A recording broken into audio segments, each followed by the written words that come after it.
Jai Shri Krishna Chaitanya Prabhu Nityananda Shri Advaita Gadadhara Shri Vasadi Gaura Bhakta Vrinda Hare Krishna Krishna Krishna Hare Hare Hare Rama Rama Rama Hare Hare.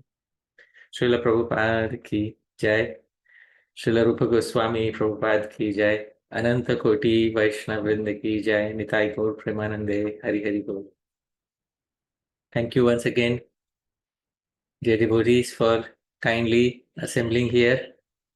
We are discussing Śrī-Upadeśāmṛtam, and it is not possible to discuss Śrī-Upadeśāmṛtam unless there are devotees with whom I can share the Amritam, the nectar. So the Amritam, the nectar, has already been churned by Srila Rupa Goswami for all of us. But it would be very selfish of me to try and relish it alone.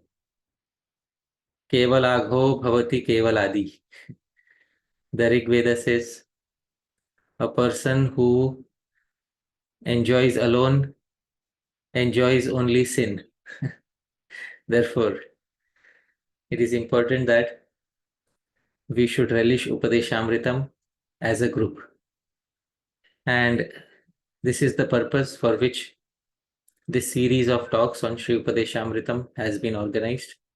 I am very, very thankful to our kind host, Dhameshwar Mahaprabhu Prabhu, who is a wonderful disciple of Shriman Vaisheshika Das Prabhu, and he is very close to his Guru Maharaj and expertly carrying out the orders of his Guru Maharaj. So I am very thankful to him. I am very thankful also to his Sahadharmini, to his good wife Adi Lila Mataji, because na griham griham ityahur grihini griham uchyate. Actually, a home is not a home. It is the wife who makes the home truly a home. So it is not Dhameshwar Mahaprabhu Prabhu's home. It is actually the home of Madhurya Lila Mataji, in which Dhameshwar Mahaprabhu Prabhu is living for some time, and she has mercifully allowed him to stay there. So it's very kind of her. So my thanks to Mataji, and thanks to Ranga Devi also for allowing us to carry out our sessions quietly. Balanam Rodanam Balam. The strength of children is to cry. So she doesn't exhibit her strength mostly during the Upadeshamritam class. So my sincere thanks to her. So dear devotees, I would like to continue Srila Rupa Goswami's Śrī-Upadeśāmṛtam. Today is session number 24, and the screen is in front of all of you.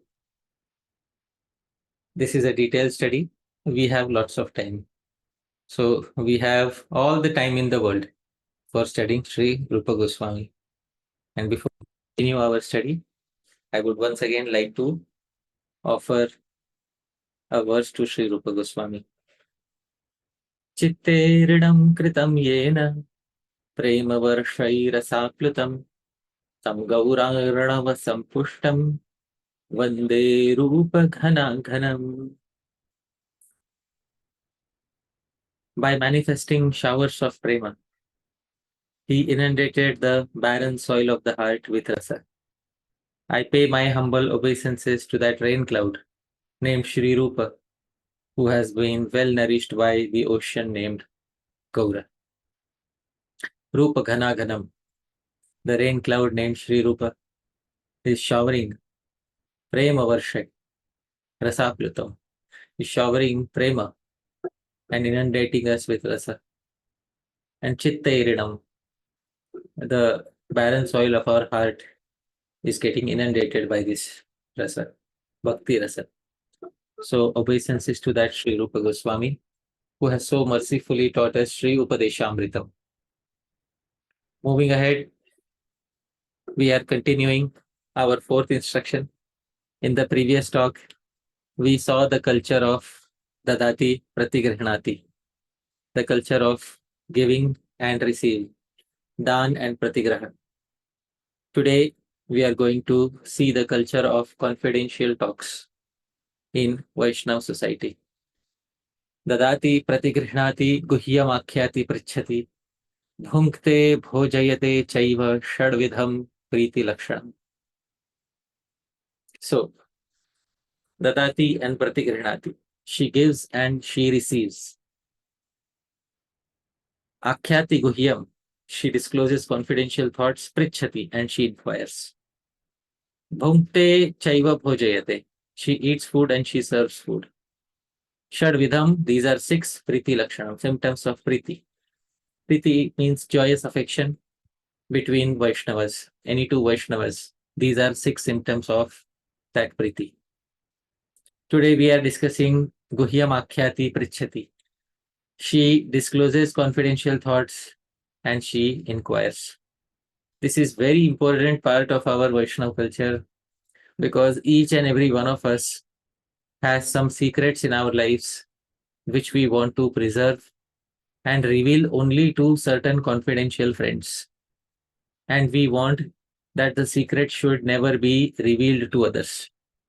So dear devotees, before we learn this art of keeping confidential secrets, we should learn some technical terms. In the Sanskrit language, there is a term known as mantrah. Now, mantra, we have ordinarily heard mantra means an incantation, something which we chant, something which is found in the Vedas. That is mantra. But mantra also has another meaning, that any confidential thought is known as mantra. Any thought which we want to keep to ourselves, not reveal to others, that is known as mantra. Actually, the term mantra is derived from the verbal root matrim. And Panini says matrim gupta paribhashane. The verbal root matrim is used in the context of gupta paribhashane, confidential talks. So the very term mantra means, the mood of keeping a confidential thought. So a confidential thought is known as mantra. The Amar Kosh, the standard lexicon of Sanskrit, confirms this meaning of mantra. It says guhyavade mantra. That the term mantra is used in the context of guhyavad, confidential message. And from this term mantra comes the term mantrana. Mantrana means confidential discussions and inquiries. So the message is known as mantra, confidential message is mantra, and a discussion based on a mantra is called mantrana, a confidential inquiry. So guhyam akhyati pricchati, so confidential discussion and inquiry, as a technical term in Sanskrit called mantrana. So this mantrana is something which we should understand how to perform mantrana and whom should we select for mantrana. And if somebody is confiding in us, how do we ensure that we become a proper mantri? Mantri means a secret keeper. How do we become a proper mantri? So this mantrana is an art. And even in this meaning of mantra has also been discussed in the Srimad Bhagavatam. In the Srimad Bhagavatam, Krishna says the following to Rukmini in the 10th canto. Dutastvayatma labhane suvivikta mantraha. So he says in the 60th chapter, verse 57. O Rukmini, Dutas, a messenger, suvivikta mantraha, with a suvivikta mantraha, su, most, and vivikta mantra, confidential message, was sent by you, tvaya, in order to attain me, atma labhane. So, in order to attain me, you also sent a suvivikta mantra, a person who was carrying a very confidential message. So this meaning of mantra has also been used in the Srimad Bhagavatam by none other than Bhagavan Krishna himself. So this is our term for today. Mantra, mantrana, Mantri. Mantra means confidential message. Mantrana means discussion based on confidential message. Mantri means a secret keeper. So if we understand these terms, it becomes easy to progress. Now, so the culture of giving and receiving confidential thoughts has been described by Srila Prabhupada in a room conversation. So Dhameshwar Mahaprabhu, can you kindly read what Srila Prabhupada says? Yes, Prabhu. Guhyam, akhyati, prcchati. Guhyam means confidential. Unless you love me, how can I speak to you my confidential subject matter? So, give and take. The English word is love. This is love, beginning. Right. So once again, Srila Prabhupada says give and take. In the previous talk, I had specified that guhyam, akhyati, prcchati, bhungte, bhojayate are nothing but extensions of dadati and pratigrahati. So guhyam, akhyati and prcchati is also give and take, but give and take of confidential thoughts and inquiries. A particular friend comes to us with great hope. Dhameshwar Mahaprabhu Prabhu, if I go to him and I say, Dhameshwar Prabhu, I want to speak something to you. And Dhameshwar Prabhu says, yes. But Prabhu, I'm embarrassed to tell in front of everyone. So I have come to you privately. All right. And then Dhameshwar Prabhu, sometimes I have a difficulty waking up in the morning early. Sometimes I sleep very late at night. So I have a difficulty waking up in the morning early. So Dhameshwar Prabhu says, so don't worry, Prabhu. Everyone is struggling. Together we'll try to find out a solution. And next day, let's say Dhameshwar Prabhu has to give a class, Bhagavatam class, and I'm sitting in the class. And then in the class, Dhameshwar Prabhu says, so everyone should wake up on time and nobody should keep sleeping. Is that right, Hari Parshad Das? You should wake up on time. So in front of everyone, he starts instructing me. Dhameshwar Prabhu, I revealed a secret. And immediately, my secret was disclosed the very next day. How will I feel when such a thing happens to me? Please tell me. I think you'd feel betrayed and embarrassed. Yes.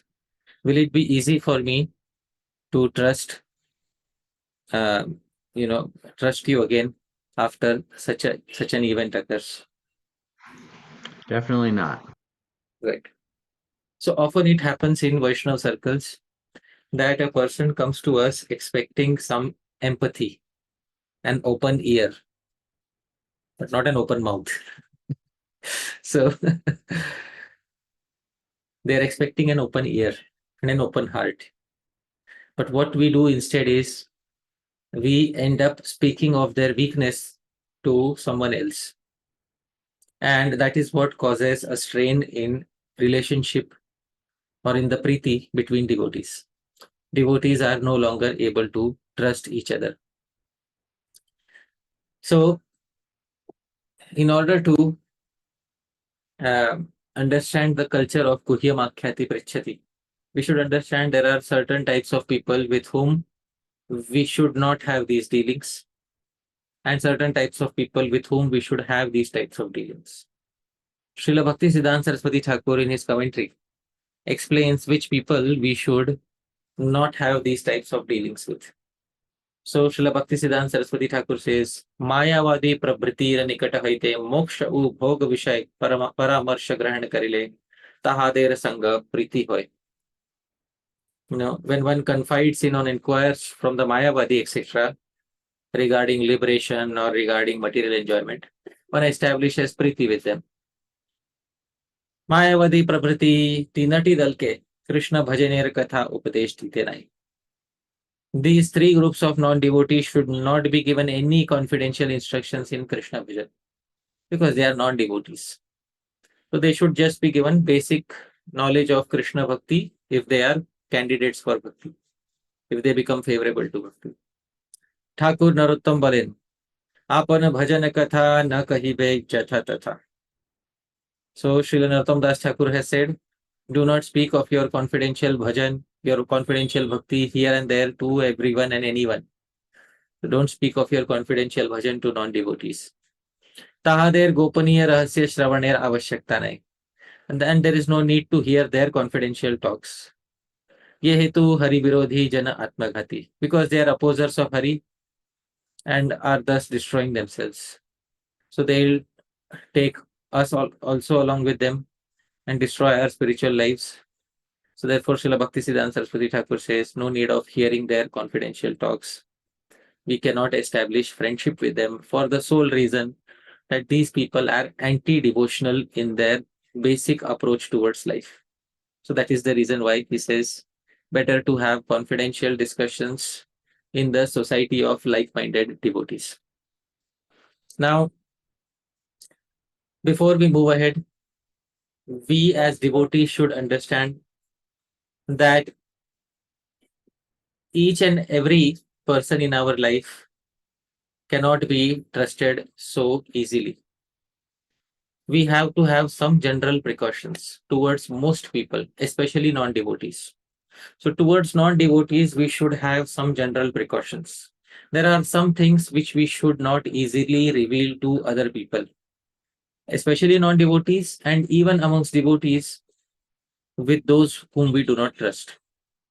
So this is described in the Niti Shastra.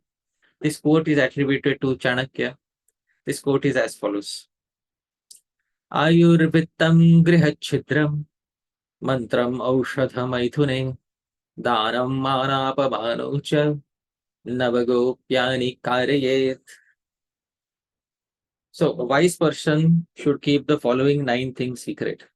First, ayuhu, age. So why should we keep our age a secret from the outside society in general? Sometimes you see that many people, who on seeing that a certain person is becoming old, they start casting an evil eye towards his property or wealth. Therefore, one should not easily reveal his or her age, especially to people who are envious of oneself. Vittam, wealth, for the same reason. Grihat chidram, any flaws in the family. Let's say one son or daughter is not behaving properly, or one spouse has some issues. So any flaws in the family should not be revealed to anyone and everyone. Mantram, confidential mantras or any confidential message. Aushadha, medicines that one takes. This is especially for kings, because in earlier days, if kings would reveal which medicine they take, some other person would try to kill them using the same medicine. Maithune, one's sex life should not be revealed to others. Danam, the charity one has performed, because as soon as one reveals one's charity, the effect is lost to a great extent. Man apamanaucha, one's honor and one's dishonor that one has suffered. These 9 should not in general be revealed to others. Try to keep these things secret. Only if there is an extraordinary situation, then one should try to reveal it to a close friend, to a mantri, to a dear devotee whom one can trust. And before we speak any confidential message to others, we should understand that there is a certain concept of confidentiality which most people don't understand. Very few people understand how to maintain the culture of confidentiality. In Chanakya Niti Sutras, he again repeats something. He says, Mantra Mulah Sarvarambha. Sarvarambha, all commencements in life. If I'm beginning anything in life, let's say I want to clear an exam, let's say I want to run a race, let's say I want to achieve a particular target in life. Mantra Mula, they are rooted in a confidential thought in the heart. They all begin with a confidential thought in the heart. And this confidential thought should never be revealed to others so easily. Therefore, he says, Mantra Rakshane Karya Siddhir Bhavati. Success is attained when the mantra is kept confidential. So there is a very nice story in this regard. I have spoken of this story previously, that there was a king who wanted to build a lake, and that lake he wanted to fill with milk. And he asked his mantri, his minister, to come and said that, please tell all the milkmen in our country that we are digging a lake. They should fill it with milk and they should not tell it to others. So the mantri, the minister, he told all the milkmen, and one milkman, he thought that, everybody is filling the lake with milk. If I fill it with water, nobody will notice. So he took some water. In the middle of the night, he went and he started filling it with water. And when he came back, his wife asked him. So he told his wife, what were you doing? So he ended up telling his wife. And unfortunately, his wife ended up telling somebody else's wife. And in a short time, the lake was filled with water. So, mantra rakshane karya siddhir bhavati. Success is attained when the mantra is kept confidential. So the mantra should not be revealed to anyone and everyone. He then says, mantra visravi karyam nashayati. Anyone who reveals the secret to others, he causes failure in the desired goal. So such a person who doesn't know how to keep secrets, such a person will definitely cause failure. And he says, sarva dvarebhyo mantro rakshitavyah. Through all gates, through all doors, one should protect the mantra. Mantra should not be allowed to escape from any of the doors. It's very important to understand. Sometimes a mantra doesn't escape through the mouth. It escapes through other doors. Let's say I have a confidential thought in my mind. A confidential thought in my mind is, let's say, I don't like a particular Vaishnava at all. And let's say that Vaishnav's name is Krishnadasa. And Dhameshwar Mahaprabhu Prabhu is my temple president. So he calls me. And Dhameshwar Mahaprabhu Prabhu, he is going to ask me a question about whether I like Krishnadas or not. So Dhameshwar Prabhu, kindly ask me the question. Hi Pārṣada Prabhu, what do you think about Krishnadas?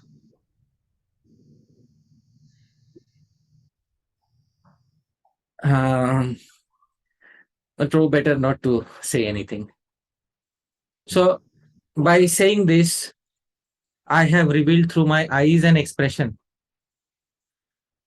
even without speaking directly through my mouth. So through all gates, a mantra should be protected. Sometimes a secret comes out through one's eyes. Sometimes a secret comes out through one's nose, through one's heavy breathing. One reveals that one is speaking a lie. Those who are expert in reading body language understand that mantra can come out through any of the gates of the body.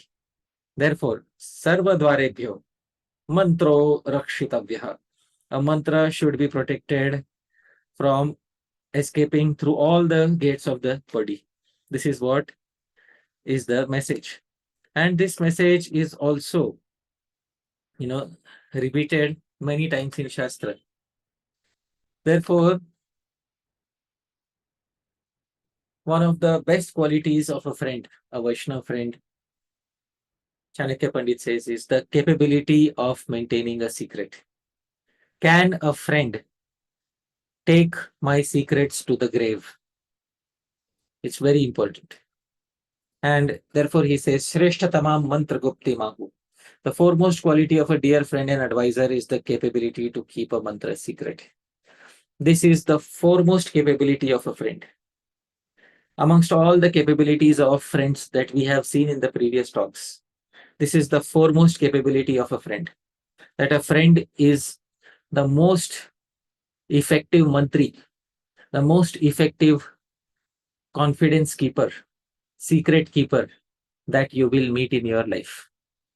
That person is a friend. Now, when I say keeping secrets doesn't mean keeping all secrets. There are some secrets which should not be, hidden.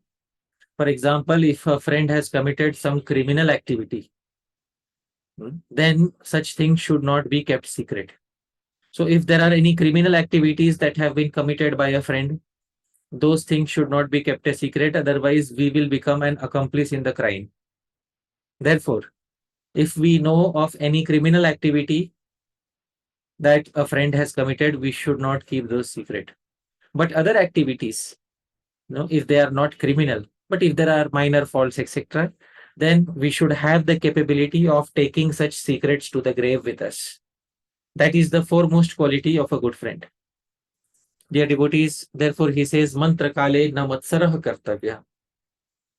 That mantra kale, when somebody is revealing their mantra to you, na matsarah kartavya, don't become envious at all. Because there are some people who are hearing some confidential thoughts and immediately they start judging the other person. Immediately they start casting a doubt on the other person. The other person is trusting us and showing us a part of their lives which is vulnerable. At that point of time, one should not exhibit any enviousness of the friend. And one should not think that I will take advantage of this opportunity and cause hurt to him in the future. Dear devotees, it's very important to take care of our friends, especially when our friends are revealing their vulnerabilities to us. Some Vaishnavas have difficulties in various aspects of life. Some Vaishnavas don't have a good relationship with their spouse. Some Vaishnavas are unable to follow some of the principles. Some Vaishnavas have difficulties with other Vaishnavas. Some Vaishnavas don't get along with the institution so well. All these Vaishnavas come to us sometimes and confide in us. It is our duty to keep the message confidential and to not exhibit any enviousness. Therefore, one should understand that if a person has come to us and revealed a secret, we should not speak it to a third person. Chanakya Pandit gives a very short sutra, a very important sutra. Shat karanad bhityate mantrah. A mantra gets exposed once it reaches 6 years. Dear devotees, if I have a secret mantra in my mind, it is between my 2 ears. Once I speak to a confidential friend, it is between 4 years. And if the friend speaks it to a third person, it is now between 6 years. Shat karanad bhidyate mantraha. A mantra gets exposed once it reaches 6 years. So this same thing has been confirmed by Shri Vyasadeva in the Mahabharata. This is the verse spoken by Shri Vyasadeva in Mahabharata. Shat karno bhidyate mantras chatuh karnascha dharyate vikarnasya tu mantrasya brahmapyantam na buddhyate. So, I'm sorry, it's Garuda Puran. Shri Vyasadeva says, Shat karno bhidyate mantras. A mantra loses all confidentiality as soon as it reaches 6 years. Chatuh karnascha dharyate. It can be held a secret if it remains between 4 years. Dvikarnasya tu mantrasya. And between 2 years, Brahmapi antam na buddhyate. Even Brahma will not be able to fathom the secret of such a mantra. So it's important. Ideally, a mantra should remain between 2 years. But if we are in a difficult situation in life, we should ensure that our mantra reaches a person who knows the art of keeping it between 4 years. Because Shatkarnat Bhidyate mantra. As soon as the mantra reaches 6 years, the mantra is exposed. Now it is no longer a secret. So please, dear devotees, make it a rule that if somebody has confided in us, we should ensure that nobody else should know. Absolutely nobody else should know. Not even individuals in our family should know. Please try to understand. This is very important.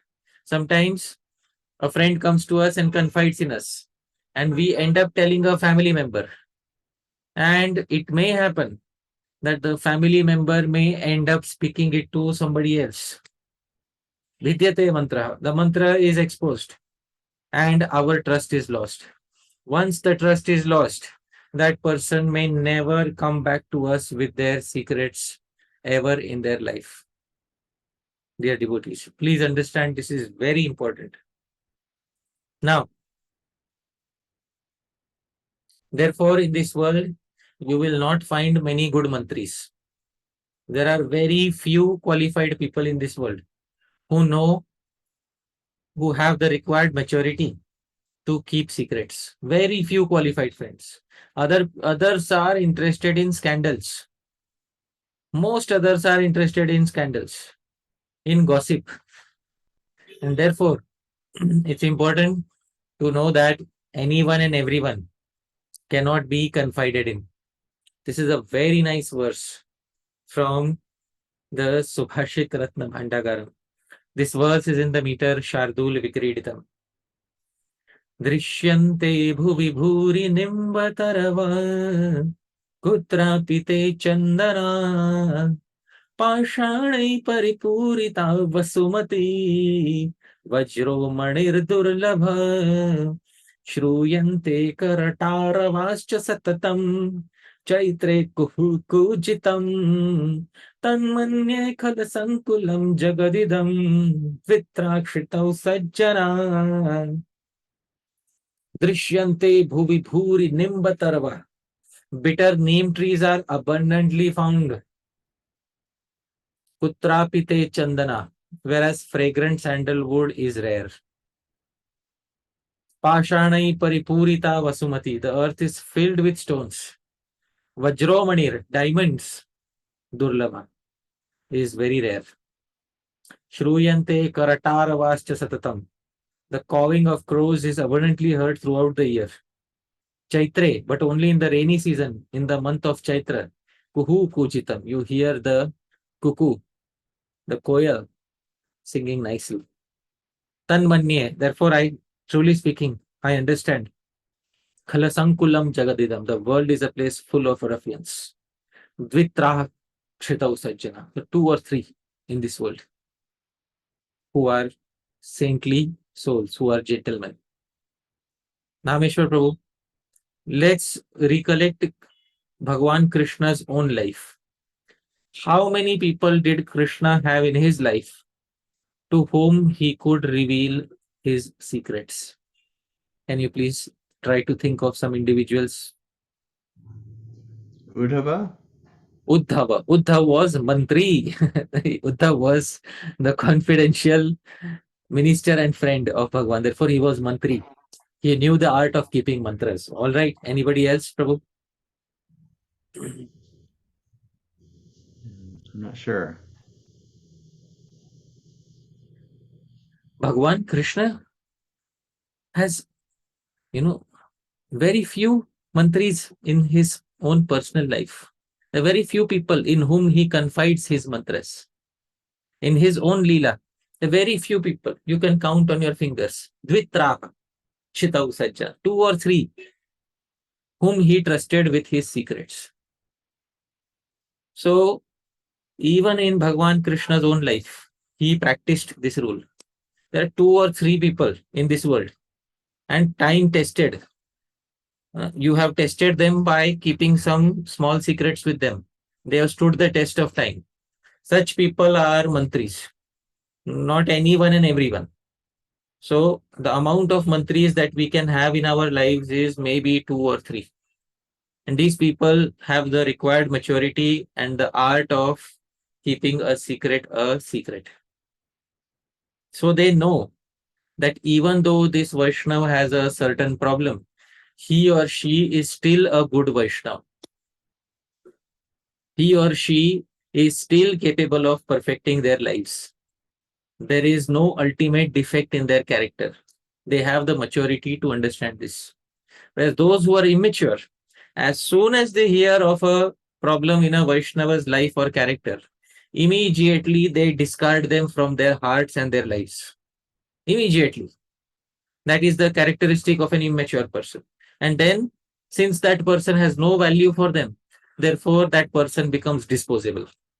And because that person is disposable, therefore they start speaking ill of that person here and there and start revealing their secrets. So if by revealing our secrets to someone, we become disposable for them, better not never to reveal any secret to such a person. But if by revealing our secrets, we know that the person in front of us is mature enough to understand that although this person has some problem now, but very soon he will become pure and very soon he will become perfected in his devotional service. Such a person has the required maturity to understand and to keep secrets with them for their entire life. So, dear devotees, Dvitra, 2 or 3 Sajjana, saintly souls we may find, and we should keep these people very close to us. So, how do we know that we have found such a friend? So there have to be certain qualities of such a friend. Such a friend needs to have certain qualities in order to be a proper candidate in whom we can confide, because we are revealing our secrets to them. We can't reveal secrets in an assembly. Right now, there are almost 50 people here. I can't tell anyone, my difficulties or secrets in life. It is not possible. This is a Zoom call, and therefore it is not possible. We say that we are an international society of devotees. Obviously, we are. But even in the international society, where there are hundreds and thousands and millions of Vaishnavas, we are trying very hard to find 2 or 3 people to whom we can reveal our hearts. Therefore, dear devotees, such people have to have some very important characteristics. Pranairapi hitavrittir adroho vyajavarjanam atmaniv priyadhanam etan maitri mahavratam. The great vow of true friendship consists of 4 important limbs. Pranairapi hitavrittir, to bestow benefit upon a friend even at the cost of one's life. We will see in our friend that this friend is willing to do anything for us, and we should be willing to do anything for them. In the English language, it's said, sometimes they say, I'll happily take a bullet for you. So that's, that's how they say it in modern English. So first, to be able to happily take a bullet for one's friend. Second, adroho, to be free from exhibiting enmity under any circumstances. Vyajavarjanam, to exhibit complete freedom from duplicity. If there is some discomfort between 2 friends, one of them will end up saying, see, I am uncomfortable with this. They don't keep any duplicitous nature between them. And Atmani Iva Priyadhanam, to consider the friend to be as dear as one's own self.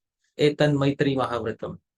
This is the great vow of good friendship. Such friends we can confide in. Such friends are those in whom we can trust with our secrets. And there are some types of friends whom we should avoid.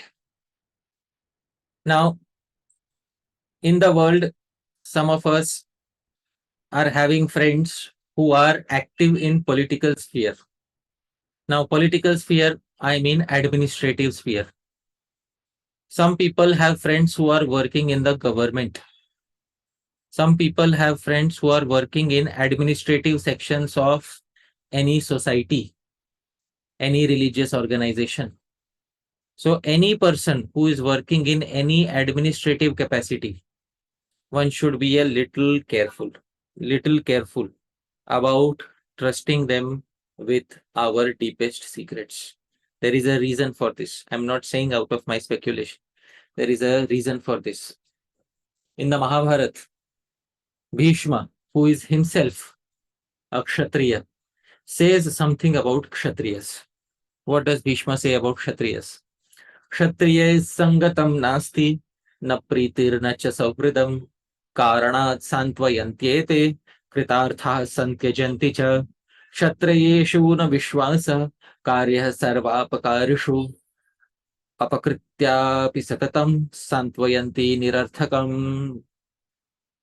He says there is no true friendship. Kshatriye sangatam nasti. Affection or dearness. Na pritir na cha sahurdam with a state administrator or a politician. Please do not try to find deep friendships with such people. Do not try to find. Karanat santvayantyete. These people console others. When you go to them with your problems, they will, console you. Oh, you have a problem? Don't worry, I'm here to help you. They'll put their hand on your back. They'll try to console you. Don't worry, I'm here for you. And then they will immediately engage you in their selfish interests. And kritartha, once their work is done, santyajanticha, they will immediately throw out their dependents mercilessly. Kshatriyeshu na vishwasa. Karyah sarvapakarishu. They often badmouth everyone. They will badmouth one person behind the other person behind the third person behind the fourth. Apakrityapi satatam santvayanti nirarthakam. And they often work against saintly souls while showing external affection. Bhishma, a Kshatriya himself, is revealing nature of most Kshatriyas of the world. So dear devotees, we are in a society of devotees. We are in a society of Vaishnavas. So in a society of Vaishnavas, we expect that other individuals should be Vaishnavas. And sometimes we find Vaishnavas who are working in administrative positions. I'm not singling out any particular institution here, but there are some Vaishnavas who are working in administrative positions. And they are administrators first and Vaishnavas second. They are not Vaishnavas first and administrators second. They are administrators first and Vaishnavas second.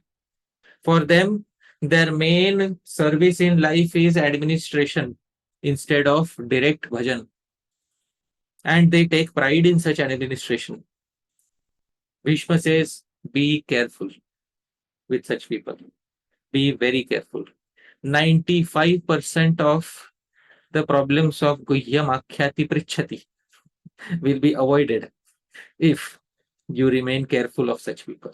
95% of the problems will be avoided. I am giving, Bhishma is giving solid gold, 24 karat gold advice here. Please take it very seriously. If we want to find those 2-3 friends in our lives with whom we can trust, try to find non-political people. Those who don't have any political interest in a governmental organization, in a social organization, or in a religious organization. Try to find people who don't have any political self-interest in such organizations, because such people are often using other people for their selfish interests. And once their interests are satisfied, in Hindi they say, in Hindi there is a phrase, कि गिरी हुई मक्खी की तरह उठाकर फेंक देना. Just they pick you up like a dead fly in a cup of tea and they throw you out. So that's what they do. So please avoid the friendship of such individuals.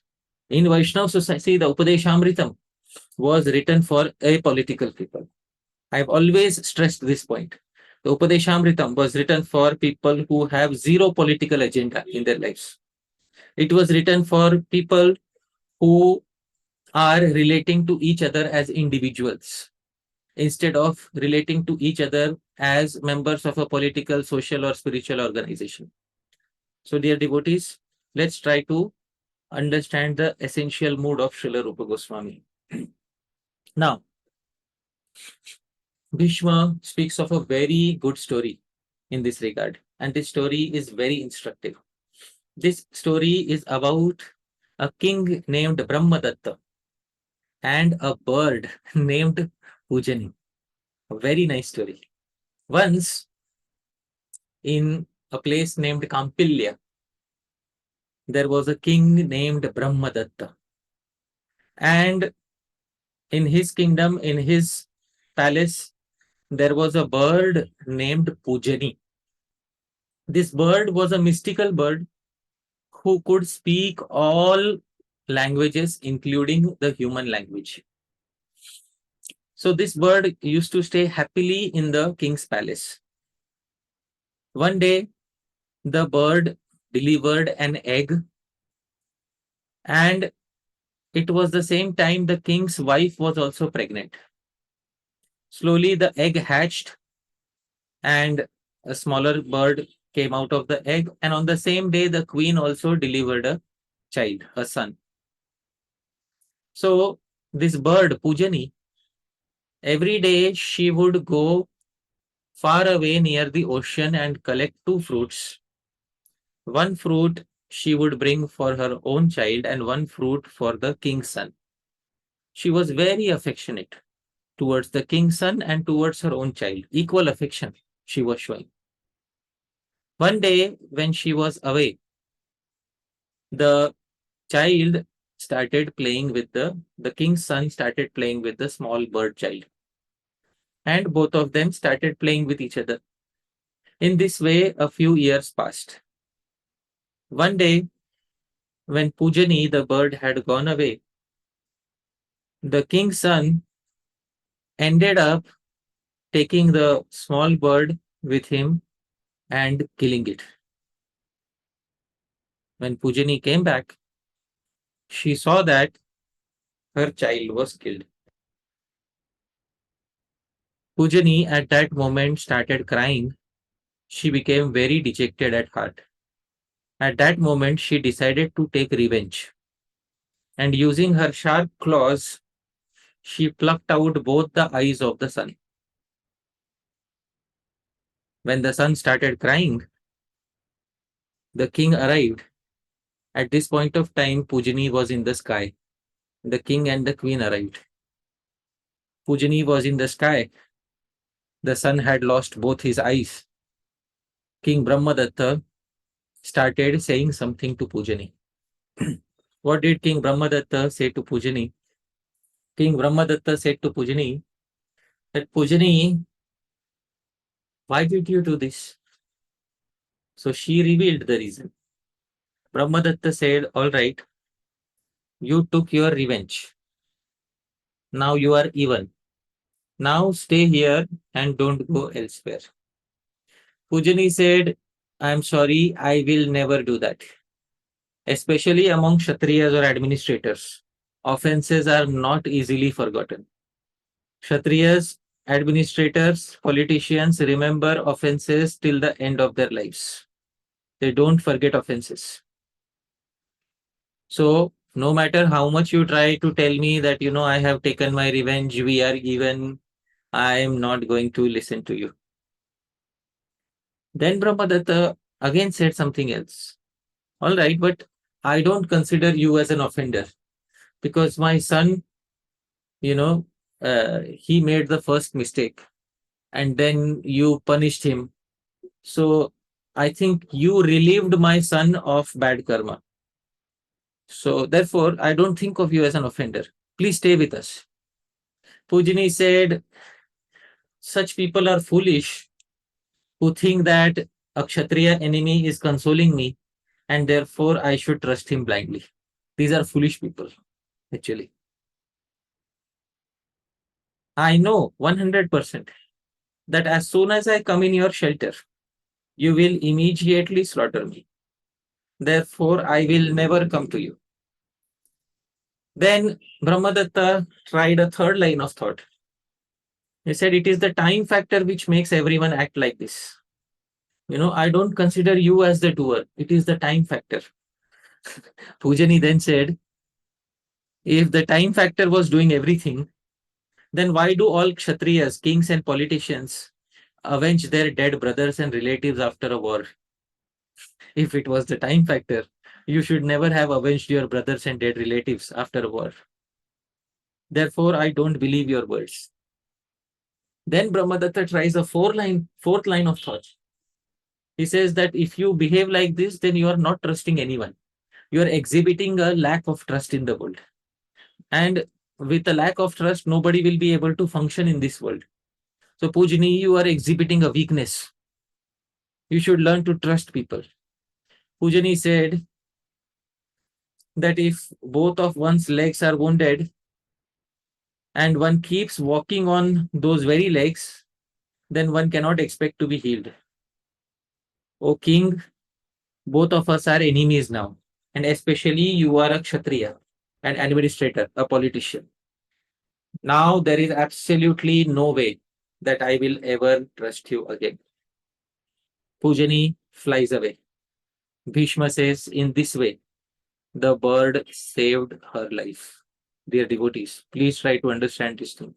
Bhishma was giving this instruction to Yudhishthir for giving a very important lesson. We have come to the society of devotees for executing our bhajan. Even in the society of devotees, there are certain people who, although are devotees, but have the nature of an administrator. Some have the nature of a politician. Dear devotees, such people can never be confided with our secrets. Please remember this thing. Please remember.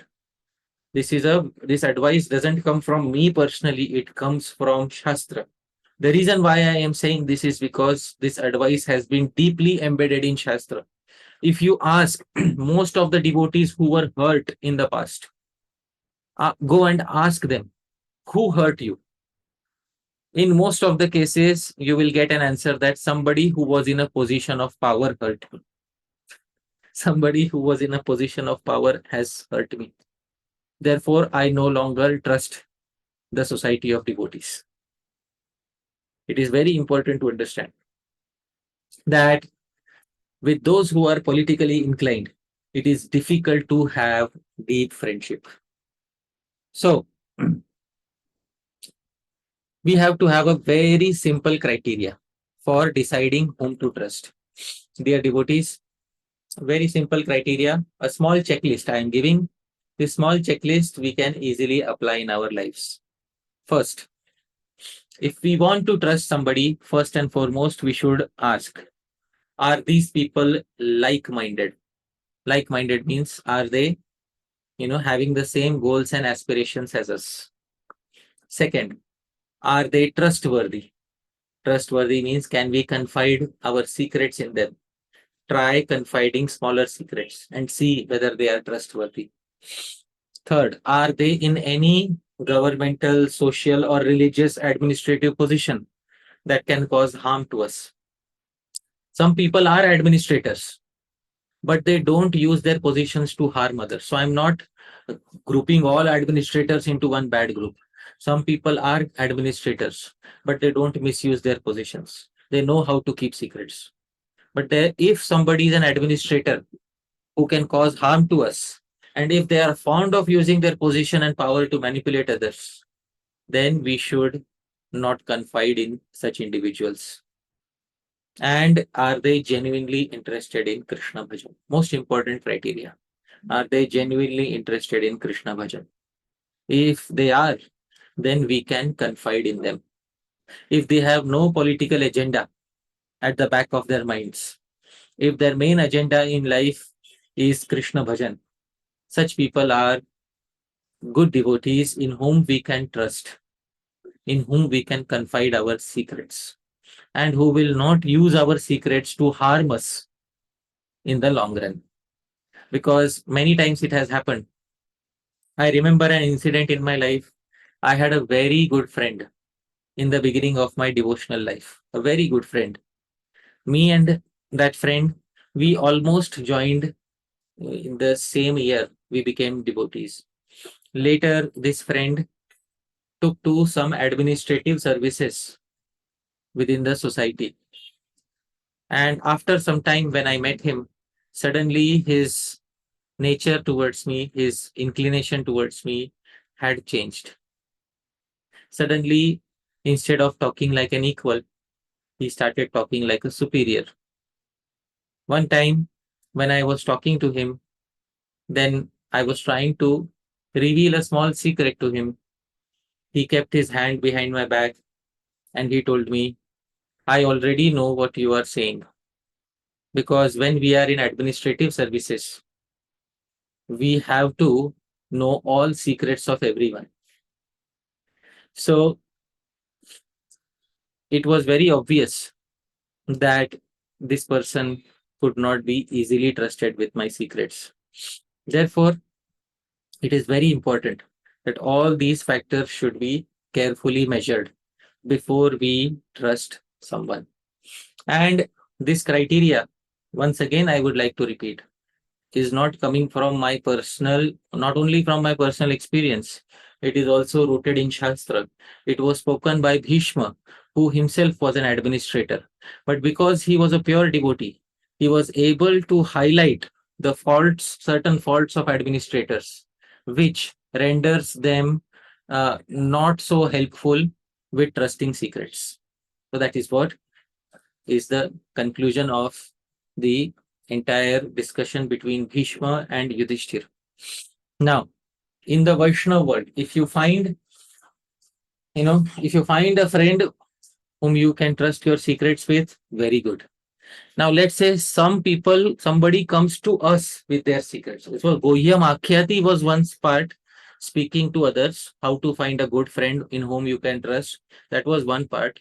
Prcchati, if somebody comes to us and reveals their secrets, how to inquire nicely, how to keep secrets when somebody comes to us.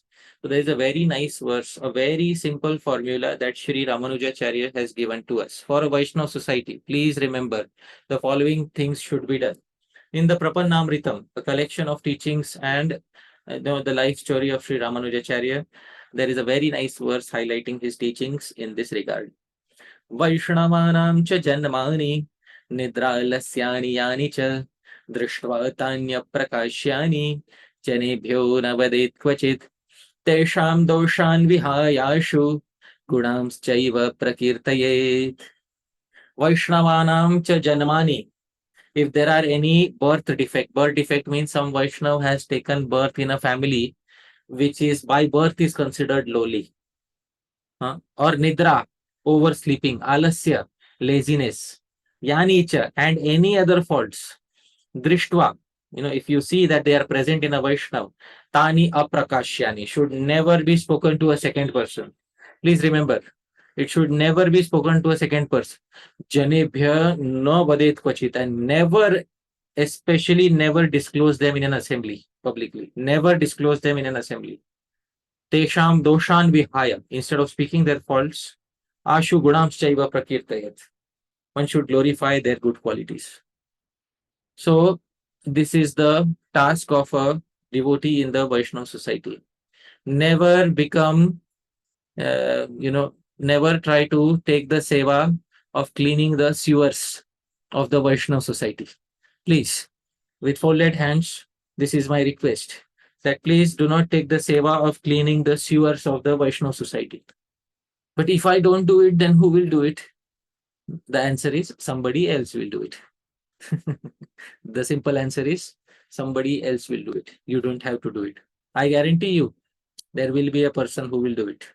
But it doesn't have to be you. It doesn't have to be us. So, if we have to take some service, let's take the service of being a very good mantri, a very good, secret keeper of the Vaishnavas. As long as there are no criminal secrets. Because if some crime has been committed, then we don't need to keep a secret. But other secrets we should be able to keep with us and take to the grave. I would like to ask a question. Dhameshwar Mahaprabhu, you have read Chaitanya Charitamrtam, many portions of Chaitanya Charitamrtam. Many Vaishnavas names are mentioned in them. Prabhu, can you tell me any Vaishnava who was oversleeping in the Chaitanya Charitamrtam? Prabhuji, I'm not sure. Okay. You might have heard many classes on Chaitanya Charitamrtam. Any Vaishnav you heard of, who used to oversleep?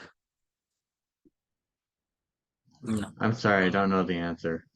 Okay. Any Vaishnav who went through a painful divorce and was complaining about his wife? I haven't heard anything like that. Right? Any Vaishnav who got into a bitter fight, quarrel, or who went to jail? Anybody like that? I'm guessing the answer is no to all these questions. So, is it so that 500 years ago things were like we were living in La La Land and everything was ideal, and suddenly after 500 years all the problems cropped up? Or did we always have problems, but Sri Krishnadasa Kaviraj Goswami chose not to highlight those problems? What do you think, Dhameshwar Prabhu? I think that Krishnadas Kaviraj was politely covering the faults. All right. Let me give an example of a fault. All right. A fault which doesn't get highlighted so easily, but which can easily be considered a fault. So I'm not trying to fault a Vaishnava here. I'm sorry.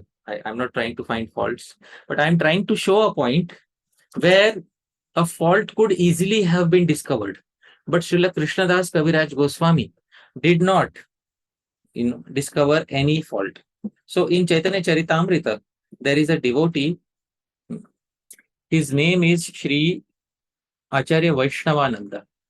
So it is in front of us, the verse Chaitanya Charitamrita Adi Lila 11.42. Acharya Vaishnavananda Bhakti Adhikari Purve Nama Chila Yara Raghunath Puri. So let's see the translation. The 27th prominent devotee of Nityanand Prabhu was Acharya Vaishnavanand, a great personality in devotional service. He was formerly known as Raghunath Puri. Nameshwar Prabhu, anything out of place in the translation? It looks like Raghunath Puri was a sannyasi name. Oh my goodness. Is that right? Yes, Prabhu. And what happened after sannyas? There is no ashram after sannyas, Prabhu. He must have fallen down from sannyas. Yeah, we say fallen down, but in more polite language, we can say that he gave up the sannyas vesh. He gave up his attire of sannyas. So because he's an associate of Nityanand Prabhu, Acharya Vaishnavananda, nobody tries to find a fault with him. Sri Krishnadasa Kaviraj Goswami did not find any fault with Acharya Vaishnavananda, although he was previously having the title of a sannyasi, Sri Raghunath Puri. But later, it seems that this title and the sannyas was given up, and he took to his name Acharya Vaishnavananda. So we can see the quality that Sri Ramanujacharya was trying to mention in the Prapanamritam. This has been mentioned. This has been, adhered to by Srila Krishnadas Kaviraj Goswami. If Sri Krishnadas Kaviraj Goswami got into petty political bickering in the Chaitanya Charitamrita, the Chaitanya Charitamrita would today have lost all its relevance and would have ended up becoming a political literature full of political agendas and party spirit and sectarianism. The reason why Chaitanya Charitamrtam is so loved, accepted in the world today is because it does not end up taking sides or end up doing any politics in the lives of devotees. So this is the nature of Sri Krishnadas Kaviraj Goswami. Dear devotees, we should keep all these things in our minds. Dadati pratigrinati guhyam akhyati prcchati bhungte bhojayate chaiva shadvidham priti lakshanam. Once again, I would like to summarize that it is very difficult to find a person in whom we can confide our secrets. 2 or 3 may be found, and such people have to have some qualities. We should trust them initially with smaller secrets and see if they live up to the test of time. Gradually, we can, confide bigger secrets in them. And we should especially take care that if any particular person, even though they may be a Vaishnav, if any particular person is heavily politically inclined, then Bhishma Dev has said that such people should not be easily trusted. There's an entire chapter in the Mahabharata dedicated to this instruction. So it comes directly from Shastra. And if we are on the receiving end of a confidential instruction, somebody is confiding in us, we should follow the instructions of Sri Ramanujacharya. The Chaitanya Charitamrtam is an ideal guide for showing us that Vaishnava should never be faulted for anything. Maybe the only Vaishnava who has been faulted in Chaitanya Charitamrita is Ramchandra Puri. But his behavior was really so extreme with Chaitanya Mahaprabhu that Krishnadasa Kaviraj Goswami was left with no option but to tell everyone that he was not behaving properly with Sri Chaitanya Mahaprabhu. So maybe few devotees who were not behaving properly with Chaitanya Mahaprabhu have been highlighted as negative examples, but Sri Krishnadasa Kaviraj Goswami's aim in the Chaitanya Charitamrita is to highlight all the positive examples. Dear devotees, we should be, taking all these examples and we should try to live up to the ideal of guhyam, akhyati, prcchati.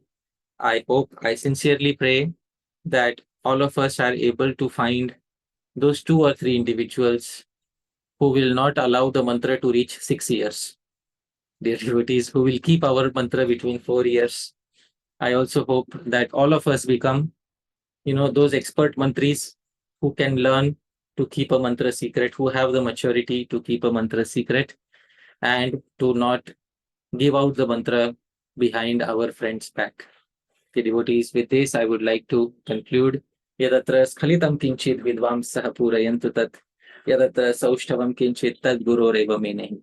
Yadatra skhalitam kinchit. If there is any faults in my presentations, vidvamsah, all of you are learned people, purayantu tat. Please correct any mistakes. But yadatra saushthavam kinchit. If there's anything nice in the presentation, tad guroreva. It belongs to my Gurujanas. Me nahi. It doesn't belong to me. So thank you very much, dear devotees.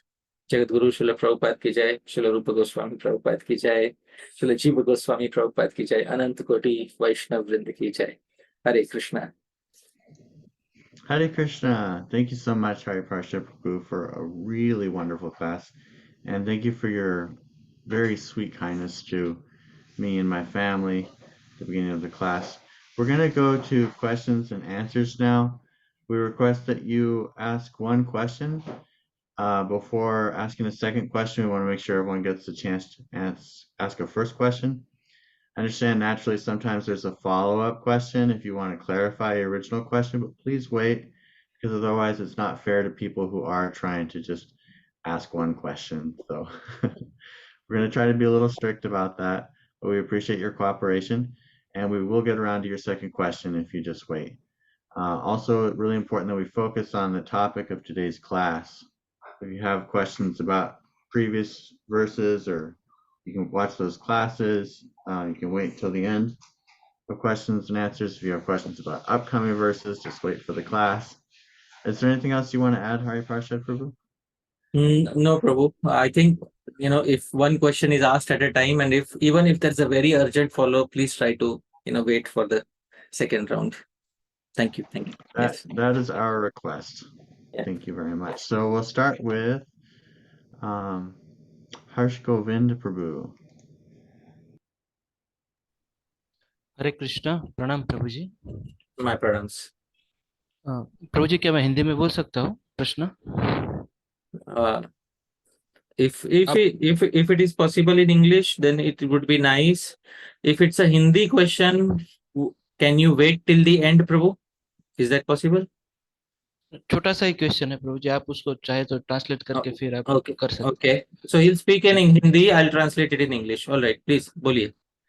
जी प्रभु जी, मेरा प्रश्न ये है, आपने ये कहा कि ब्रह्मा जी भी अगर दो कानों के बीच बात है तो पता नहीं लग सकती ब्रह्मा जी को, तो क्या देवी देवता को हमारे मन में जो सोचते वो पता चलता है या सिर्फ भगवान को ही चलता है? प्रभु जी, ये प्रश्न। So his question is that there was a verse which said that if the secret is between 2 years, even Brahma ji cannot fathom it. So does it mean that it should be taken literally, that the gods cannot understand what is going on within our minds? So no, it's not like that. The verse is using, it's exaggerating a point to make an impression that if the secret remains between 2 years, then nobody will come to know about it. I'll speak in Hindi. ऐसा कुछ भी नहीं है कि जी मैं English समझता हूँ। Beautiful. So you understand it. So that is the answer to the query. Thank you, Prabhu. Thank you, Prabhu ji. Pranam. Next we have Jai Dwarka Prabhu. Hare Krishna Prabhuji. Danut Pranam Prabhuji. Thank you so much Prabhuji once again for such an evening class. Every time I hear you, I feel that there is a lot to learn from you. We are like actually ocean of knowledge. So practically any topic, if it is presented in front of you, you just like in Hindi we say "बाल की खाल निकाल देना." I don't know how do we say it in English, but really amazing, Prabhuji. No doubt you need, Prabhuji. Thanks. Prabhuji, I just have it. I wanted a clarification regarding the organizational setup in which we live in, because generally we see that Srila Prabhupada also followed this, and all other acharyas are also doing that. The devotee is given power before he is actually capable of. Otherwise, if we see, and ideally, what should be the situation? Till the time the devotee is devotionally very mature, he should not be given any managerial position, so that no biasness can come into him. But in a present scenario, what happens is that 95% of the devotees, they are given power and position before they are mature enough to handle it. And in such cases, it naturally happens. It naturally happens that if somebody comes and confides any secret to them, then naturally this problem will be there. Some biasness or some personal agendas, that thing will come into the point. And these devotees are the only ones who are preaching. So it becomes a very challenging and tricky situation organizationally also, and for the devotees um, who are coming, who are new. So how to handle this situation from, because it's a very sensitive thing for both of them, because the devotee, one who is taking care of the managerial position, his spiritual life is also at stake when he is acting biasly. So how to manage this, Prabhuji? All right. So I'll rephrase your question, that in an organization, often individuals are given positions before they are qualified. And because of this, misuse of power is often seen in the organization. And often it is these devotees who are in preaching positions. And when new devotees come to them, they become, easily, they put trust in such devotees who are in positions of power and who are susceptible to misusing it. What can be done? So what can be done is, when devotees come to the movement, when new devotees come to the movement, there should be a culture of giving them good shiksha. Good shiksha means whom to trust, whom not to trust. How should they differentiate between a good mantri and a person who is not a good mantri? And even amongst administrative people, as I said, not all administrators are, to be clubbed in the same group. Even amongst administrators, there are people who are Vaishnavas first, administrators later. If you can find such people, their Vaishnav side is more prominent than their administrative side. And they know that there is Vaishnavism beyond administration. They understand that there is Vaishnavism beyond administration. If a person has that degree of maturity, so there are some individuals who think that there is no Vaishnavism beyond administrative affairs. So that is not, the characteristic of an individual who has understood the science of bhajan. An individual who has understood the science of bhajan knows that there is a lot of Vaishnavism beyond administrative services. So a person, even in administrative services, if a person has that maturity and that mindset, then that person should be tested with smaller secrets, because that person may be having the maturity to understand. So not all administrative service devotees are, to be doubted. But those who are heavy-handed administrators and whose Vaishnavism has clearly taken a backseat, you can see in their behavior. Bhishmadev says, be a little careful with them. So that is all that we can say. So try to find, even amongst administrators, those individuals who are Vaishnavas first. That is what I would like to say in this regard. Next we have Krishnadas Patra Prabhu. Hare Krishna Prabhuji, Dandavat Pranam. I pronounce. Prabhuji, I heard somewhere that we should not reveal our Gurudev in front of everyone. So is it true, Prabhuji? So there is a verse in the Hari Bhakti Vilas which says that Gopayet Guru Atmanaha. So I had shown this verse previously in one of the sessions of Upadeshamritam. I will try to locate this verse again. Gopayet Guru Atmanaha. This verse says that one should keep one's guru confidential. When, confidential means that one should, either not reveal the name, or confidential also means that one should not advertise one's guru. So keep the glories of your guru confidential. So there are two interpretations. This is Hari Bhakti Vilas, second chapter, verse number 147. Gopayet devatam ishtam, gopayet gurum atmanah, gopayet cha nijam mantram, gopayen nijam alikam. So Sammohan Tantra says, Gopayet devatam ishtam. Devata is feminine term, therefore ishtam. One's ishta devata should be kept secret. Gopayet guru atmanaha. One should keep one's guru a secret. So guru a secret means if you are, in a society of very few devotees, then if you're in if you're a society of many devotees, then often people will ask you the name of your guru. You can speak the name. Try not to speak of the confidential glories, or try not to canvass or advertise your guru. That is the sum and substance of what the verse is trying to say. So I hope your query is satisfied. This is Hari Bhakti Vilas, second chapter, verse 147. Thank you. Okay, Prabhuji. Thank you, Prabhuji. Hari Hari. Next we have Omkar Prabhu. Hare Krishna, Prabhu, Dhanvat Pranam. Thank you for the class, Prabhu. It was very much enlightening. Prabhu, when we are discussing with one of our senior Gurujanas, because these 6 exchanges can be performed with our Gurujanas also. So in some situations, we are forced to reveal some of the secrets of our Vaishnava friends, or you can say with whom we are associating, to our seniors, although we don't want to reveal the secrets because we want to make some point. So in such situations, what should be the ideal case? Because the Vaishnava about whom we are speaking would obviously not like that we have spoken it to our Gurujanas. Right. So if it is possible to speak about them without naming them, then that practice would be best. If it is not possible to do that, if you have to speak the name, then at least we should ensure that the Gurujana in whom we are confiding has the maturity to not let out our secret. That's all. So these two, I think these two are good practices. So either we should spell out anyone's characteristics without naming them, or if we know that by naming them the secret is going to be out, then better not to speak to that Gurujana.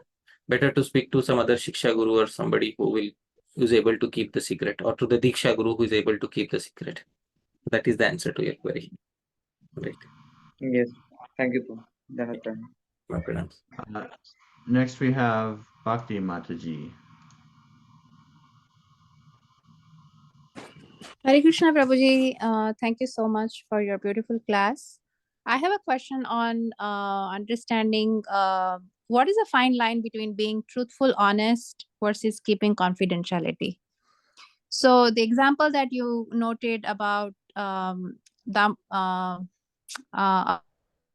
your temple president asking you how is Krishna, some Das you mentioned, and then you you gave that example that even with other body gestures we should not indirectly even reveal.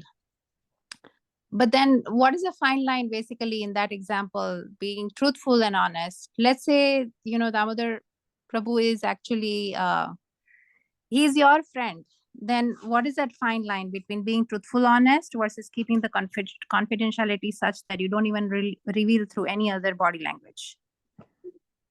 Between being truthful and honest and maintaining confidentiality, a friend will give preference to maintaining confidentiality, because that's what good friends do. Good friends try to keep secrets even at the cost of speaking untruth sometimes. So it's not that a devotee has to be truthful in all situations in life. There are certain situations in which untruth is allowed. So this is mentioned in a verse in Srimad Bhagavatam. Strishu narma vivahecha vrityarthe prana sankate go brahmanarthe himsayam nanritam syaj gupsitam. Very nice verse, 8th canto. Strishu narma vivahecha vrityarthe prana sankate go brahmanarthe himsayam nanritam syaj gupsitam. So it says, the translation is that in flattering a woman or to bring her under control, in joking, in a marriage ceremony, in earning one's livelihood, when one's life is in danger, in protecting cows and brahmanas, go brahmanarthe, in protecting a person from an enemy's hand, falsity is never condemned. So if you know that by speaking the truth, that person will get sacrificed at the altar of the enemy, so better not to do that, because even in such situation, if you speak some falsity, it is not considered as a big fault. So this verse is a praman for situations in which certain falsities are allowed. So that is the answer to your query. So we should, when it comes to protecting friends, we should keep our secret. That's a good friend who keeps the secrets. Thank you. Thank you, Krishna. Very good. Next we have Bishwadeep Roy Prabhu. Hare Krishna Prabhuji, Dandavat Pranam. Am I audible? Yeah, but you could be louder. Yes, please. Yeah. So today you told about a verse that we should, if one shares one secret, then the work is not completed, or is siddhi of that work do not take place. So how much this type of statements are true or are applicable for Vaishnavas? How much these types of statements are true or applicable for Vaishnavas? In a Vaishnava society, if everybody would behave like a Vaishnava, then it would not be applicable. But if in a Vaishnava society there are individuals who do not behave like an ideal Vaishnava, and to the degree that the idealism is lost, to that degree those statements start becoming applicable. That is the answer to your query. The things that like Nazar Lagna and all are a Vaishnav can also face this type of thing like Nazar Lagna and all. No, Nazar Lagna is evil eye. So that verse is not speaking about evil eye. That verse is speaking, you reveal your secret to somebody and that person ends up harming your cause. So that is what it is speaking about. When you speak about what you want to do, let's say you and me are friends. I tell you, Prabhu, I have a goal this year. I want to distribute 50,000 books and be the #1 rank holder in book distribution in the temple. You end up telling a third person. Now that third person, he doesn't like me. So what he does, he goes and gets a sponsorship of 60,000 books and ends up becoming the #1 rank holder by not putting the effort and simply by getting a sponsorship. Now, by my revealing the secret to you, my cause was harmed or was it not harmed? Yeah, so that is what the sutra was saying. That is what Chanakya was saying in that sutra. So if somebody reveals your mantra to others, then it may cause you to become unsuccessful. That is what he was saying. All right. Thank you. Yeah. Next we have Nila Chala Chandrika Mataji. Hare Krishna Prabhuji. Yeah. Hare Krishna. Yes, Mataji. Please go ahead. Okay, sometimes we see that we want to share some secret with our Guru Maharaj, or things like when you are in a situation, you're a female, but you don't have any male with you, but then you want to share something with Guru Maharaj, but you see that Guru Maharaj has to, some male has to be there, so his servant is there. But sometimes we see that the servants actually leak out the confidential some information. So how do we handle that? So if that is the case, then we can either, whatever means is like some Gurujanas prefer to do such things via email, and that email is accessible only by the Guru. The servant doesn't read it. So in such a case, it is better to have such things via such mediums where no third person is listening. Or sometimes some devotees go to their Guru with a handwritten letter, and then they tell the Guru that, this is meant only for you, not for a third person. The Guru reads it and gives it back to the disciple. So that is also possible. So I've seen many such things happening, even in the presence of a servant. The Guru tells the servant, please, keep some distance. It's a confidential letter.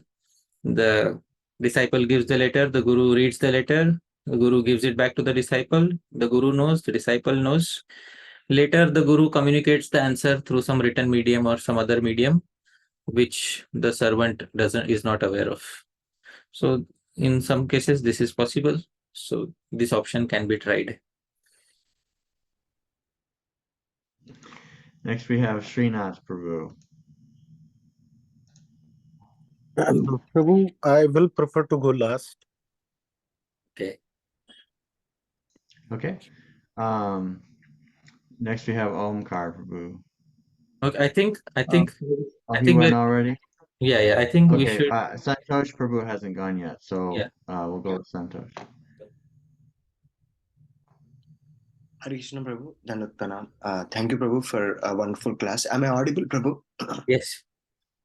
Prabhu, is in Shastras, is there any way for any prayashita in this scenario, like if a Vaishnava without knowingly did not maintain a true gesture of a friend, I mean either in Vaishnava society or outside Vaishnava society, due to his lack of proper education, but later once he realized the value of the friend, then in order to rectify those mistakes, is there any mantra in the Shastras, or how should a Vaishnava deal in that scenario?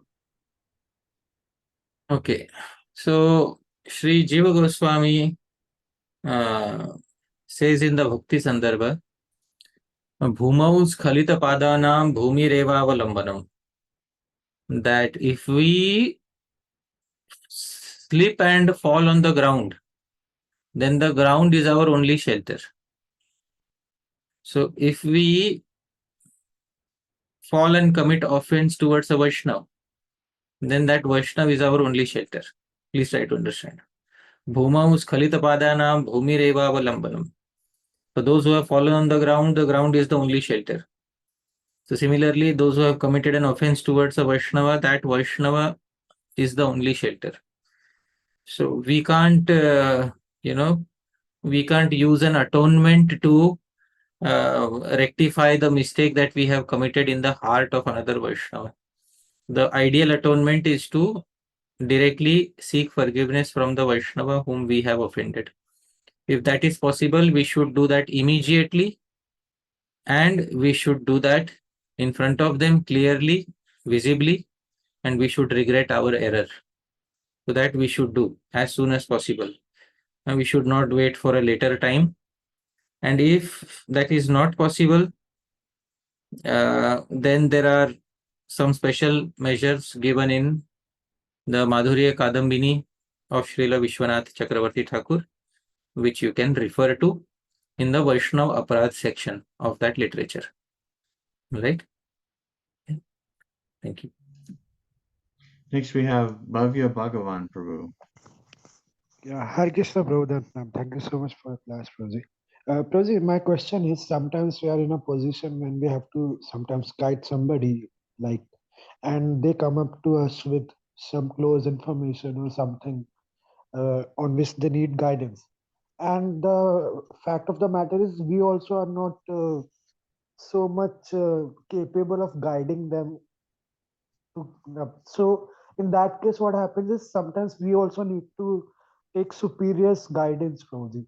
So how do we really do that and protect their secret, Prabhu? So that is what I wanted If to we ask. are not in a position of guiding them, we should not guide them. That is my very clear opinion. If we are not in a position to guide them, rather than going to a superior and then acting as a madhyastha middle party, better to tell them, Baba, I am not capable, you approach somebody else. So, that way, and then don't reveal their secret to anybody. So let them approach anybody else and we don't reveal their secret to anybody. So that is the best Prabhuji, approach. so what happens is, like, sometimes people are afraid to go to seniors, right? They think we are like of the same age and things like that, Prabhu. So that way they feel more comfortable, Prabhu. Yeah, but if they are comfortable with a less experienced person, that's not so good. They should be comfortable with someone who they should be. See, it's not that a seniority in Vaishnava is not meant to produce discomfort in a junior. If seniority in a Vaishnava produces discomfort in a junior, that seniority, should be double checked. So seniority means that a person has maturity and experience of practical experience of the teachings of Shastra and theoretical experience of the knowledge of Shastra. That is seniority in a Vaishnava society. Kanishtadhikari, Madhyamadhikari, Uttamadhikari. And a devotee should be able to approach. A Vaishnava should be approachable. If a Vaishnava exhibits an aura of formality and gives discomfort to others, or if if a younger devotee feels discomfort in approaching them, then they can approach somebody else whom they feel comfortable with and who is a senior. Please try to understand. And it's an important lesson for all of us also, that slowly and gradually, as people start considering us as elders in the Vaishnava movement, our elderliness, our seniority should not be a stumbling block in newcomers approaching us and asking us their problems. Some part of the day should be kept reserved, or some time should be kept reserved for answering and meeting everybody. So that is what I would like to say. Yeah, I just think, bro, it's because of they feel they will be judged. Hare Krishna, Prabhu, can we come back to you? Yeah. That was just a comment, bro. Thank you. Omkar, Prabhu. Dandavat Pranam, Prabhuji. Prabhuji, in this guhyam, akhyati, prcchati, sometimes what happens is some devotees are more influential. So I've observed one thing. So there's a kind of nature that grouping forms around certain devotee, and a sort of unspoken competition where the persons try to show that I know more about this person. Right. So in such cases, sometimes it seems as if there's unspoken competition going on, that they know more about this person, and it is sometimes very unhealthy. At the same time, a person feels validated sometimes that he knows more about him. So can you please speak about this situation? It's a little awkward.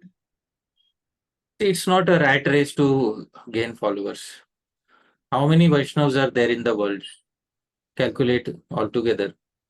There may be, like, I'm giving a broad estimate, 10 million initiated devotees. Compare that to the population of the world. That's very insignificant. So in a society of 10 million people, what sort of importance is somebody trying to gather, and what sort of validation is somebody trying to gather? So the sample size is very small. Let's just put it in mathematical terms. The sample size So is very small. Sorry, I'm speaking about validation from the point of the followers, you can say. Like the follower feels is validated more. And a competition between, I would just use a word follower because there's no good word. I think I think one should be comfortable with one's natural behavior and existence and not be feel threatened at all by what other people are doing. Because let's say somebody claims that they know other people better than us, fair enough. No, genuine people don't need to claim anything. Like their actions claim everything about them. So it's very important that we be who we are and we don't, try to project ourselves as someone more important than who we are. There will be times when we may feel that people who are not deserving are getting the attention. That's all right. There is no loss as far as our personal bhajan is concerned. In the domain of our personal bhajan, these things have zero importance, and trying to show one's importance in the Vaishnava society, etc., is not a devotional activity at all. Frankly speaking, one should remain quiet, one should observe, one should take notes, one should learn, one should move ahead. If we are not in a circus and we don't have a show to perform. So let's live our lives as naturally as possible and let's try to be the most natural version of ourselves.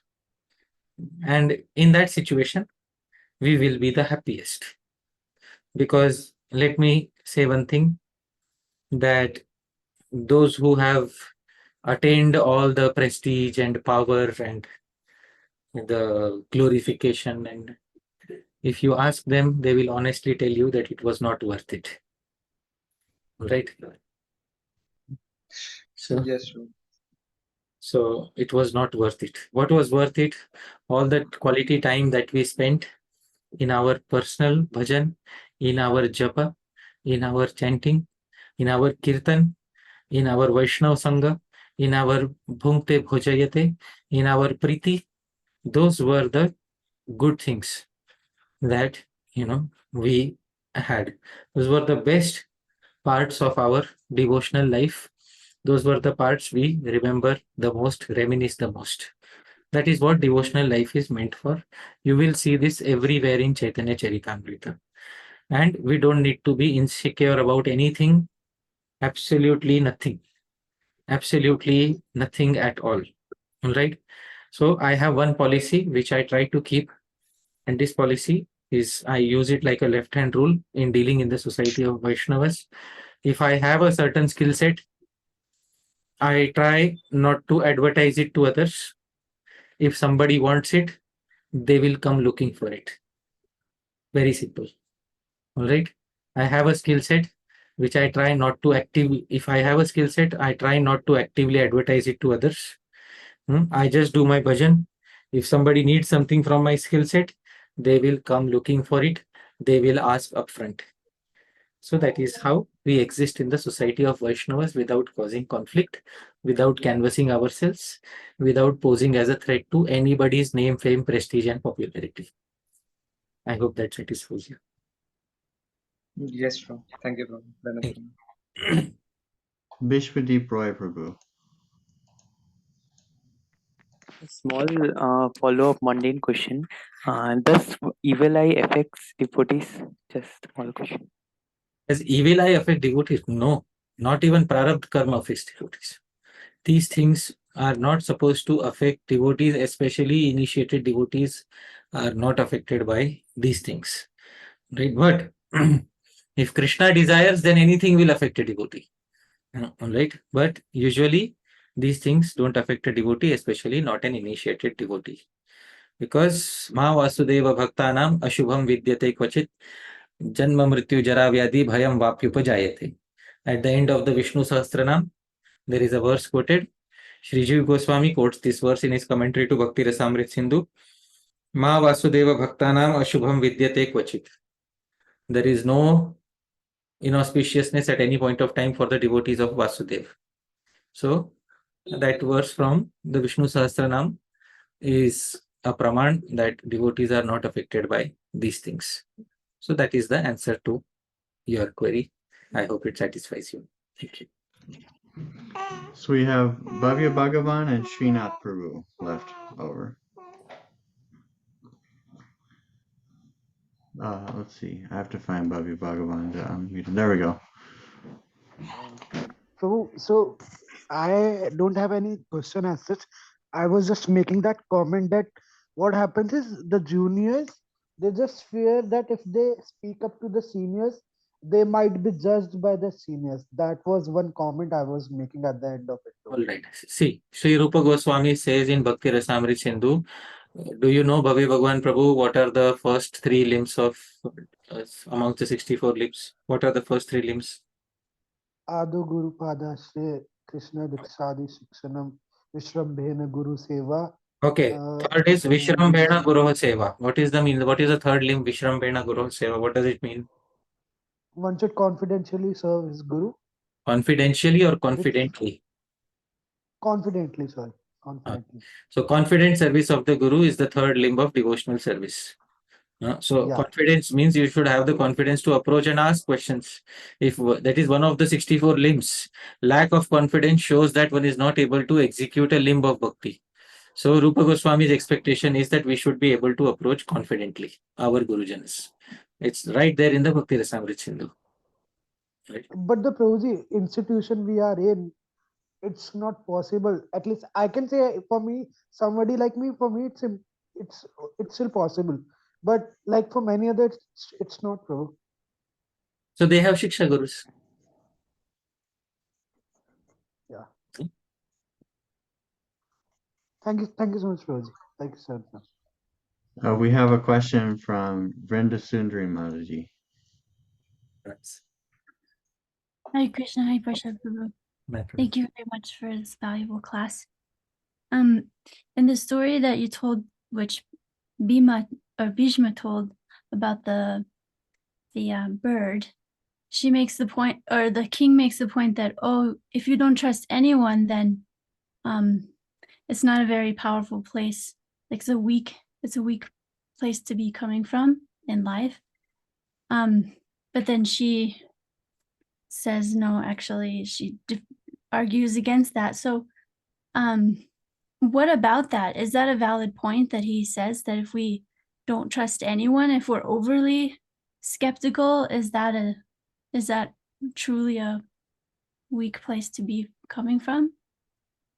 Yeah, so the entire chapter is about Bhishma telling Yudhishthir why especially administrators should not be trusted. So her point is in relation only with those who are in administrative positions or positions which can be used to cause great abuse or harm. So she is speaking to a person who can cause her great harm, who can abuse her, whose son has killed her own child. So to such people, trust cannot be shown. It is very simple left-hand rule. Once the trust is broken with such people, trust cannot be shown. So she is saying in the context of that administrator, I am sorry, I cannot trust you no matter even if you say that this is a flaw in your character, I'm sorry. You know, these words will not act upon me. If it would not be the king, if it would be somebody else, if it would be some Vaishnava, some truthful Brahmana, the bird would not have given the same answer. But since it was a king in an administrative position capable of causing harm to her, therefore she said, you are in a position where you are capable of causing harm to me, plus you have the nature of an administrator, and often administrators think that they can control and manipulate everyone in the society. They have this misconception that leadership means to manipulate everyone in the society according to our plans. Yeah. So good leadership means to accept the advice of a Vaishnava or a Brahmana. That is good leadership. To think as a Brahmana thinks, that is good leadership. And to think that everybody is puppets in my hand and I have to design a new plan every year to manipulate everyone, that is extremely poor leadership. Bhishma is aware that there are many poor leaders in the society who think that simply by my speaking sweet words, these people will be manipulated and will fall in my trap. The bird doesn't fall in the trap of the sweet words of the king. And therefore, this is what she says, especially in regard to administrators or politicians. So that is the answer to your query. I hope this satisfies you. Thank you. Thank you. Okay, so do we just have Srinath Prabhu left over? Yeah. I mean, yeah. Okay. Let me find him. Oh, there we go. Okay. Hare Krishna Prabhu. Can you hear me? I can also see you. Sorry, Prabhu. It's been like, few very busy weeks. Okay. Amazing class as usual. And yeah, guhyam, akhyati, prcchati is a standout thing that one should learn and practice. Too late for people like us because we learned the same message in a very hard way. Having said that, I want to raise this very humbly, and as our movement is growing, our spiritual masters and other administrators are getting busier and busier, dealing with so many things because their prime responsibility is to serve Srila Prabhupada. I get it. So the new, the line of, handling of devotees and other people's is like counselors and mentors, which are personally trained by these spiritual masters, and they are allowed and encouraged to deal with the follow-up devotees. Now, how this confidentiality, the classical confidentiality can be protected when a neophyte person is expressing his confidentiality to a mentor. Now he is seeing his mentor or counselor as the prime point, but those things can be put forward in the spirit of time in a very concise way, or without sending the proper message to the spiritual master. So this weakens the whole point of this confidentiality thing, which is supposed to bring a disciple closer to his a spiritual master. And because unless he overcome his this chaos going on in his life, he cannot work stay focused in his practice.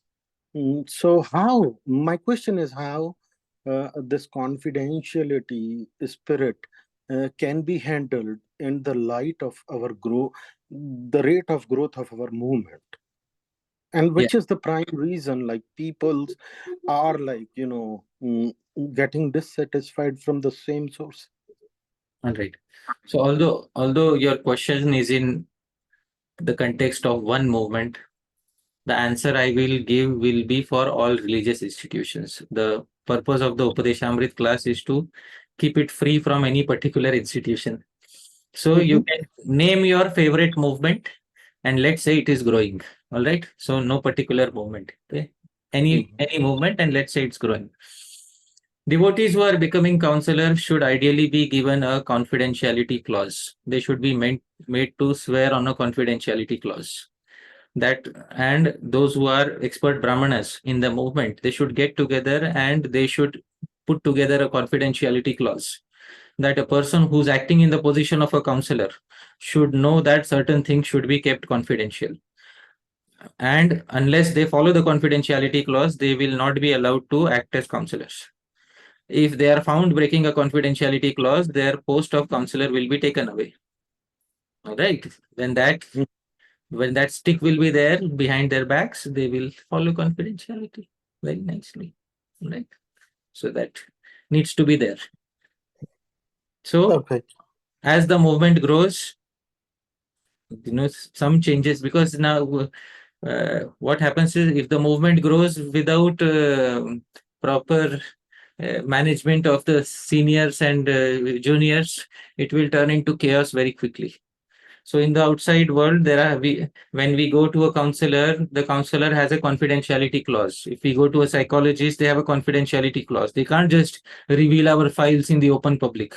Let's say today in the United States, I take help of a psychiatrist, and the psychiatrist ends up telling a news channel about my case without my permission. I'll sue the psychiatrist. That is what I'll do. I can do it, not in India, but in the US, I can do that. But so some level of professionalism has to enter in all ranks of devotees. Now, either this professionalism can be self-imposed, or we will have to wait till the institution imposes it upon us. So I would rather have it self-imposed.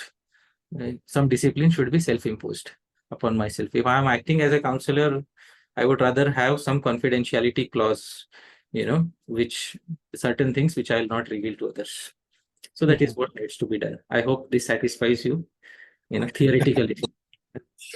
Yeah, I think you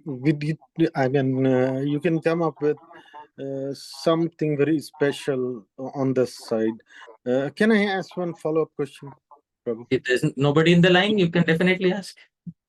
Is there anybody in the line? We have one quick question in the comments from Divyani Thai Prabhu. Okay, so we can take the comment later. Maybe we can finish Srinath Prabhu's query and then we can take the comment. Okay. Srinath Prabhu, please continue.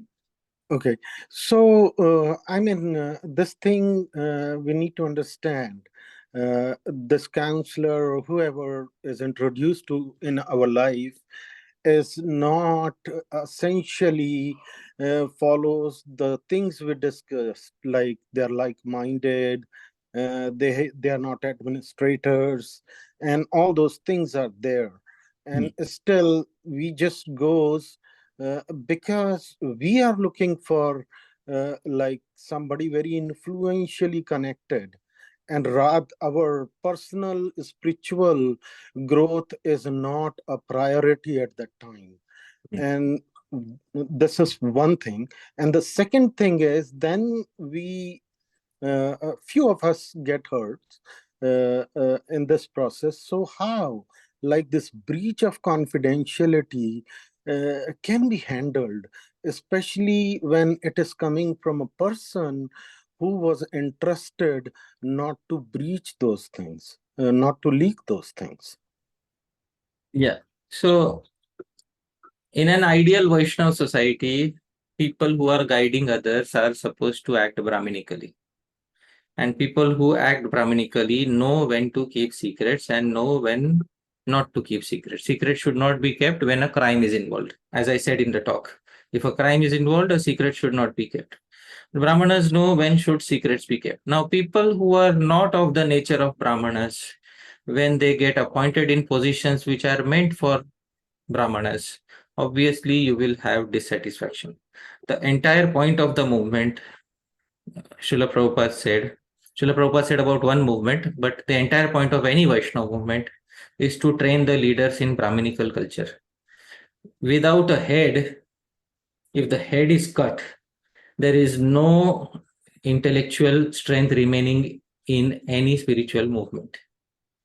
So simply on the basis of some administrative capabilities, without the thinking head, without the mature head, it is not possible to have a spiritual movement. It is very important, and I said in my answer to Vrinda Sundari Mataji, that when leaders get together, leaders should understand that the thinking part has to be done by somebody who is Brahminically inclined. That the solutions have to be given by somebody who is Brahminically inclined, who will ensure that nobody is exploited in our entire movement, in our spiritual movement. The Brahmanas try their best to ensure that nobody ends up getting exploited in the day-to-day social intercourse of the movement. Yet, from time to time, some discrepancies do occur, and this is the nature of the material world. But at least we took help from the topmost, thinkers, intellectuals, brahmanas, in order to make policies within the movement. So that is what Srila Prabhupada wanted for the movement. And if that is done, as to the degree that it is followed, to the degree that Srila Prabhupada's instructions are followed, the movement will prosper. To the degree that we don't follow, to that degree, time will be a good teacher. That is what I can say. Right? I think we are running out of time, Prabhu. Hare Krishna. Thank you. Thank you for giving me confidence to ask my question freely. Thank you. We have one question. I think it could be a quick one in the comments. It'll be the last question. Divyanitai Prabhu wrote, evil eye or prarabdha karma does not affect initiated devotees. Does that mean those who have taken initiation from an Uttama Adhikari guru or any level of guru? Is it the same for all level of devotees? Yeah, so usually the meaning of Diksha, initiation, is given in the Vaishnava Shastras. Divyam Jnanam Yato Dadyat Kuryat Papasya Samshayam. That the process by which transcendental knowledge is bestowed and sinful reactions are taken away. There it is not mentioned that Guru should be a specific Adhikari. Simply by the process of initiation, once sinful reactions are taken away, and there is no mention of Kanishtha, Madhyam or Uttam Adhikari in those specific verses. So therefore, at the time of initiation, Diksha Kale Bhakta Kare Atma Nivedan, Sai Kale Krishnatar Kare Atma Sam.